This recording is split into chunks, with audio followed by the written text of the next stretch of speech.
관세직 공무원 시험에서 출제 확률로 따지면 가장 비중이 높은 것 중에 하나가 관세법 제2조 용어의 정의 규정에서 문제가 나오는 경우입니다. 대부분 수입의 개념에 대한 게 정답 질문으로 많이 출제가 되었는데요. 수입의 개념이 왜 중요하냐면 수입에 해당하면 수입 신고 의무가 우선 있고 또 관세를 납부할 의무도 있기 때문입니다. 관세법을 보면 수입이란 외국 물품을 우리나라에 반입하는 것, 그리고 보세구역을 경유하는 것은 보세구역으로부터 반입하는 것, 또 우리나라에서 소비 또는 사용하는 것, 우리나라의 운송수단 안에서의 소비 사용을 포함한다라고 규정하고 있는데요. 관세법 제239조 각 호의 어느 하나에 해당하는 소비 사용은 또 제외한다는 규정도 있습니다. 이렇게 5개 정도 개념 정의가 되어 있는데요. 하나씩 살펴보도록 하겠습니다. 먼저 외국 물품이 뭔지 생각을 해봐야 하는데요. 여행자 휴대폰 통관을 생각을 해보면 외국에서 루이비통 가방을 사온 경우에 외국에서 우리나라에 도착한 물품인 그 가방을 외국 물품이라고 생각하시면 됩니다. 이렇게 가방은 또 눈에 보이잖아요. 이렇게 눈에 보이는 물품만 관세법에서는 규율을 하고 있습니다. 눈에 안 보이는 전자적인 이동이나 용역은 수입의 대상이 아니고 관세도 내지 않습니다. 우리가 외국을 나갈 때 인천공항으로 나가잖아요. 근데 거기에 출국장을 통해서 나가는데 티켓이 있어야 우선 출국장에 들어갈 수 있고요. 티켓 검사받고 들어가는 곳이 보세구역입니다. 보세구역에는 아무나 들어갈 수가 없고 출국하는 사람 그리고 입국하는 사람만 들어가는 건데요. 왜냐하면 보세구역이 있는 이유가 세관에서 내국 물품이랑 외국 물품을 구분해서 감시하고 통제할 수 있는 그런 역할을 하는 게 보세구역이기 때문입니다. 그렇게 관세법은 국제항을 지정해 놓고 거기에 보세구역을 꼭 경유해서 세관의 감시를 받는 상태에서 왔다 갔다 하게 해놓고 있기 때문에 보세구역을 경유하지 않고 우리나라로 반입하는 경우는 시스템적으로는 불가능합니다. 이렇게 관세법상 예정된 시스템을 벗어나서 바다를 헤엄쳐서 들어온다든지 이렇게 할 수도 있기 때문에 기본적으로 외국 물품을 우리나라에 반입하는 경우를 수입이라고 규정을 하고 있는 것입니다. 보세구역을 경유하는 경우가 일반적인 수입의 형태라고 말씀을 드렸는데요. 그런 보세구역으로부터 반입하는 게 어떤 상태인지 생각을 해보면 우리가 여행하고 들어올 때 외국에서 비행기가 착륙을 하고 2층에서 입국 심사를 하고 1층 내려와서 짐을 찾고 또 세관 라인을 지나서 입국장 문을 열고 나오기까지가 보세구역입니다. 루이비통 가방을 갖고 공항 입국장을 지나서 문 열고 나올 때 이때 보세구역으로부터 반입하는 거고 이때 수입도 하는 거라고 생각하시면 됩니다.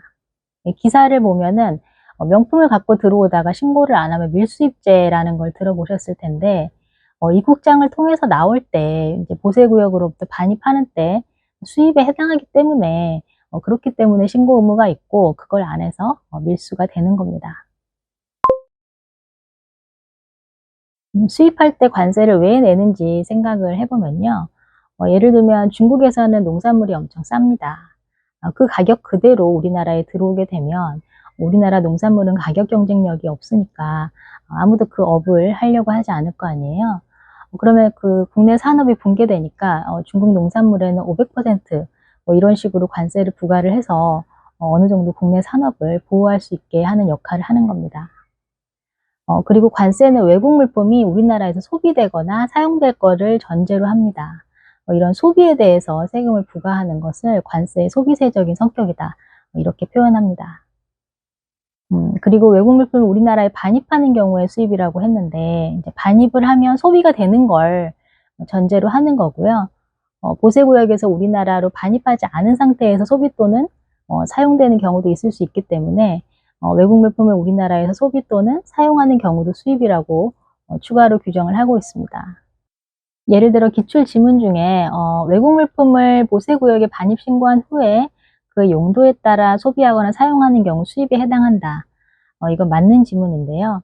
어떤 화물이 보세구역에 들어올 때 세관장에게 반입 신고를 하고 그 이후에 수입 신고를 하면 내국 물품이 되는데 이게 보세구역에 반입 신고를 하고 수입 신고하기 전에 그 물건을 사용했다 하더라도 외국 물품을 우리나라에 소비 또는 사용하는 것을 수입이라고 규정하고 있기 때문에 이건 수입에 해당한다고 보는 것이 맞습니다.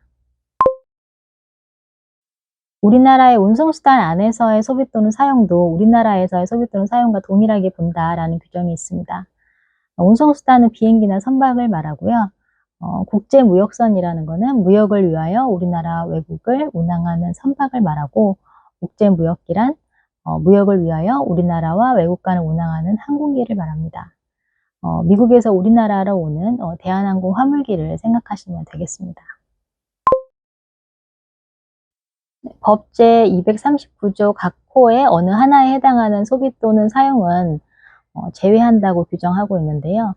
제239조는 수입으로 보지 아니하는 소비 또는 사용에 대해서 규정을 하고 있습니다. 시험에는 보통 이 예외 규정이 나옵니다.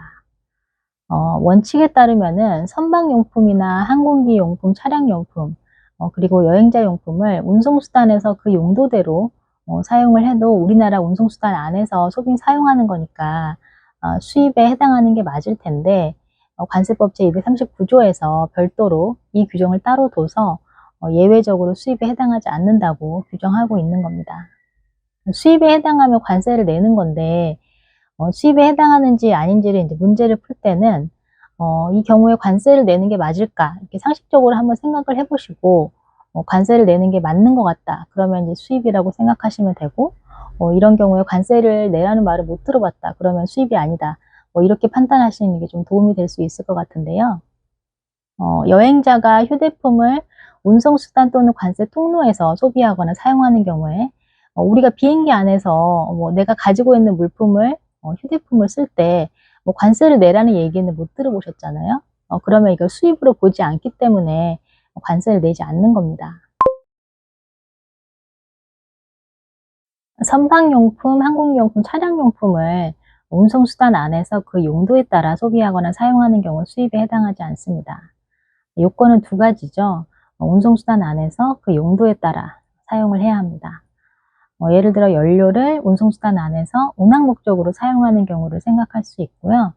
운송수단 안에서 그 용도에 따라 소비하거나 사용하는 경우는 관세 부과 목적인 국내산업보호하고 관련이 없습니다. 그러니까 이런 경우에 수입으로 보지 않는다 생각하시면 될 것 같습니다. 그런데 만약에 선박용품을 부두에서 운영하고 있는 크레인에서 사용한다. 이거는 선박용품이지만 운송수단이 아닌 곳에서 그 용도대로 사용한 것도 아니니까 요건에 해당하지 않고, 그래서 원칙으로 돌아가서 이거는 수입으로 봐야 한다. 이렇게 이해하실 수 있겠습니다.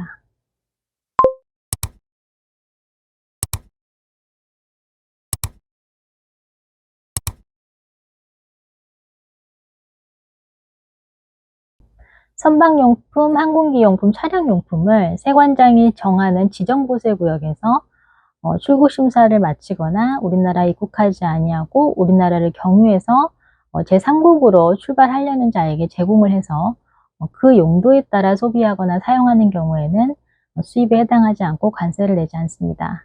여기서 요건 세 가지로 유의를 하셔야 되는데요. 세관장이 정하는 지정보세구역에서 출국 심사를 마치거나 제3국으로 떠나려는 자에게 제공을 해야 되고요. 또 그 용도에 따라 소비하거나 사용하는 경우여야 합니다.